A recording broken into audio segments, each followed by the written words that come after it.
There is no ego apart from the thoughts. The thoughts, identification with thoughts, is ego.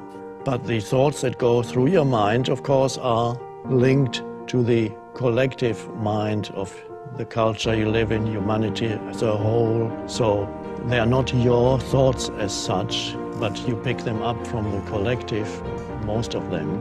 And so you identify with thinking, and the identification with thinking becomes ego, which means simply that you believe in every thought that arises, and you derive your sense of who you are from what your mind is telling you of who you are. Opinions, viewpoints of that's me. That's some people talk to themselves, and you are so good. Why doesn't the world recognize you? Or the mind says you're no good. Same thing. You're no good at all. You fail at everything, don't you? Again, and then you believe in it. And then you suddenly have a low view of yourself. Why you have a low view? Because you believed in your thoughts. And why are you thinking those thoughts? Probably you picked them up somewhere, maybe in childhood. Maybe your mom was so stressed out that you said you're no good. And so you pick up certain thoughts and they get stuck in your head. Thoughts that you hear in childhood, they're little energy forms, like entities, and they get stuck in your head and don't refuse to go. They go. And the more you believe in it, the more lodged, more deeply lodged they become in your mind. And so some people are stuck with very hostile entities. I'm saying entity, not in some spooky way, but every thought is an energy form, and as such we could call it an entity. And there are many people in this world who are stuck with hostile, life-denying, continuously critical and attacking entities that they carry in their head, and they believe that is who they are. And they are continuously attacking themselves. And if they are not attacking themselves, they attack others around them. Let me tell you who you are.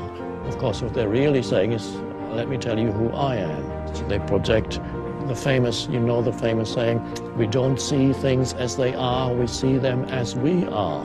Which means you look at reality through the screen of your thinking and your judgment, which is conditioned by the past. A dreadful prison to live in.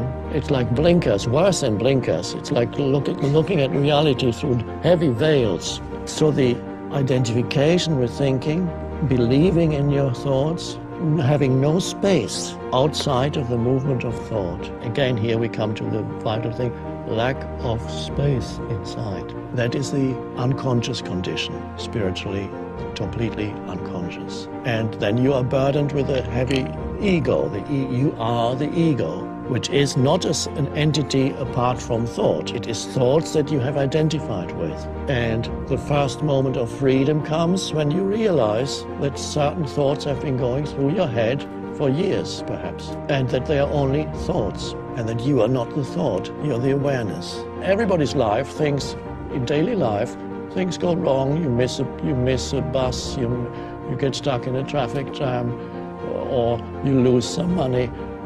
But yes, this is normal, but if you have the thought, bad things always happen to me, you're extremely aware of those things, and they confirm to you that the thought is correct. And this is the selective perception of reality through the screen of thinking.